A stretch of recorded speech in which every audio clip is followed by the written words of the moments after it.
Donna's story. My story starts in late July. It was July 21st, I think. It was the first day of our holiday, a hot July day. I stood in the sun and looked at the sea. It was 11 o'clock in the morning. I was on the boat at Portsmouth with my mother and father and my sister, Louise. Seabirds played near our big boat and the small boats near us on the sea. I started to look at the people with us on our boat. They all watched the seabirds and talked and laughed. They were all happy on the first day of their holiday, too. And suddenly there he was, this tall, quiet boy in a blue and white shirt. He was really good looking. I'll always remember the first time I saw him. He didn't see me then. He was with some friends. One of the boys was his brother, I think. They had the same blue eyes, the same mouth and nose, nearly the same hair. His brother and one of the boys with him tried to catch the seabirds, and he smiled at them. Then they came and stood near us, and they talked about the small boats on the sea. I watched him over Louise's head all the time. His brother and his friends made a lot of noise, but he was quiet and didn't talk a lot.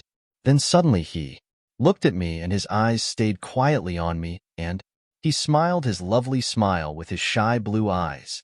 The people near me on the boat, the sun, the sea, the birds, the noise of his friends, time, it all stopped. At that moment there was only him and me and him and his smile for me. Only the two of us. Slowly, very slowly, the boat started to move away, across the water to Spain. It takes a day and a night on the boat from Portsmouth to Santander in Spain. A day and a night together on the same boat with him. It was a big new boat with cafes, shops, a cinema, and a disco. In the evening, Louise and one went to the disco together. We had a Coke and listened to the music and watched the dancers. But he wasn't there. Then suddenly a tall boy in a black and white shirt came in. It was him. He was with a friend. They stopped and looked slowly at all the people in the disco. It was dark in there, and he stood and looked for a long time. Then he saw me, and he smiled a big, friendly smile. I wanted to stand up and sing and dance with him. He came across the room and stopped near our table, and he asked me to dance. Suddenly he wasn't shy with me. We danced together for a long time after that. Do you want to dance? But then I looked up and there was a second tall boy in a blue and white shirt at the door of the disco with the same eyes and the same mouth and nearly the same hair. But the boy near the door had that nice, quiet, shy face, not a big, open, friendly smile. Suddenly I knew this was his brother with me on the dance floor, not him. I was with the wrong brother. He stood for a moment near the door and watched me and his brother on the dance floor with sad eyes. I wanted to run to him, to take his sad face in my hands, and say sorry. He looked at me, then he went out. Quickly, I stopped dancing, walked back to my table and sat down. His brother started to dance with Louise. I didn't sleep that night. I thought about him all the time and listened to the noises of the boat and the sea. In the morning, I went to the cafe at 8 o'clock and waited there with my sister for a long time. I wanted to say sorry to him. I had 4 cups of coffee, and I don't really like coffee. But he didn't come. Where was he? Where was he? At 11 o'clock we arrived in Santander. I wanted to stop the boat. I wanted to stop the holiday. I wanted to go back to England. I only wanted to see him again, to talk to him, to ask his name. But he wasn't there. Mark's story. I started Spanish at school in September, and I like it. We've got a good teacher, Old Webb. Mr. Webb. Not Old Webb, my mother always says to me. He isn't old, you know. Old Webb, sorry, Mr. Webb always takes some people from our school to a place in Spain for the first 2 weeks of the holidays, every July. Old Webb is okay, not bad, for a teacher. We were at Portsmouth with Old Webb, sorry, Mr. Webb and Mrs. Webb. She's from Argentina. All the boys think she's good-looking, too. There were 6 of us with the Webbs. Harry Potts and his sister Sonia. Nick Atkins, he's a good friend. Sue Bellamy, she's Clever. My brother Dave and me were 14 and we're good friends too. Usually, there were hundreds of people on the boat. It was hot in the sun, a lovely day.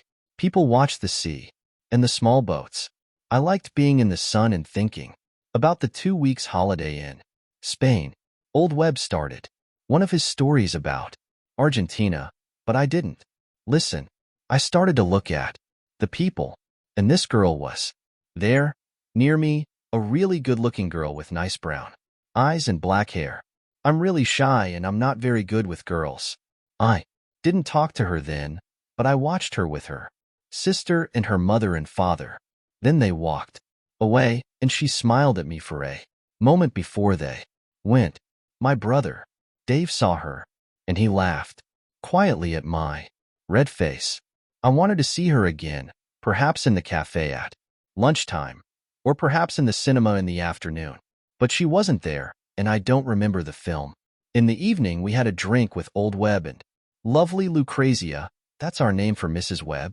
After that, Dave and Harry went to the disco. They wanted to meet some girls. I don't like dancing, but I went to the disco later. I wanted to see her again, the lovely girl with the dancing brown eyes and the nice smile.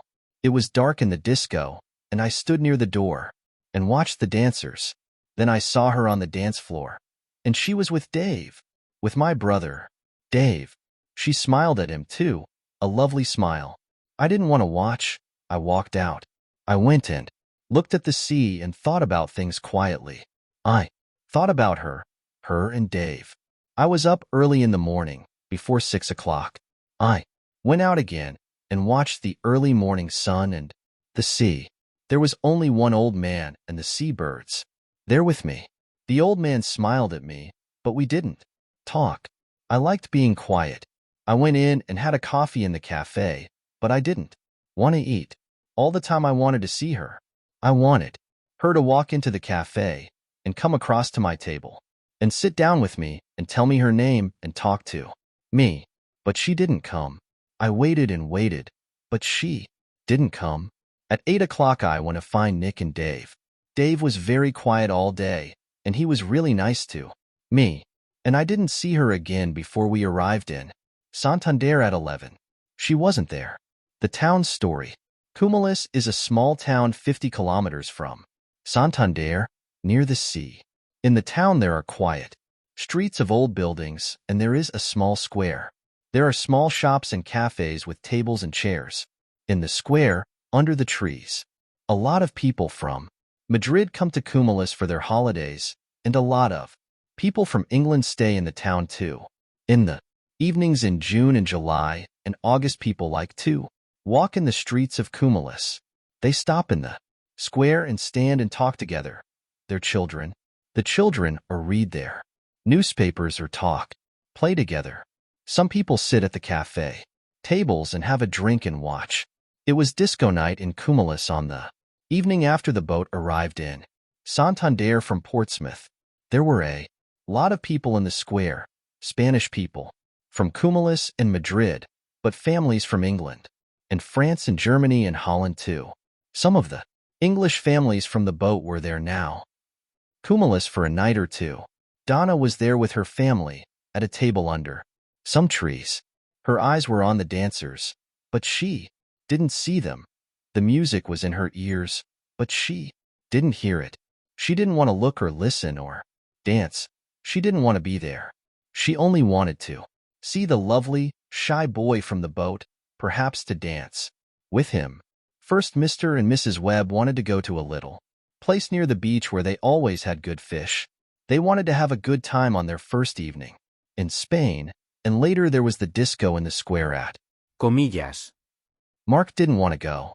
He didn't want to eat or dance or talk and laugh. He wanted to sit quietly and think about the good-looking girl on the boat. Where was she now? But Dave and Harry and Nick and Sue all wanted him to go. Later that evening, he walked into the square at Cumulus with his friends. They found a table at one of the cafes, and they all sat down. Mark looked slowly at the people at the tables near them. Donna looked sadly at the people dancing and standing in the square. Then their eyes met. Time stopped. He was here. She was here. He smiled at her with his nice blue eyes. She smiled back at him with her dark brown eyes. Suddenly he wasn't shy.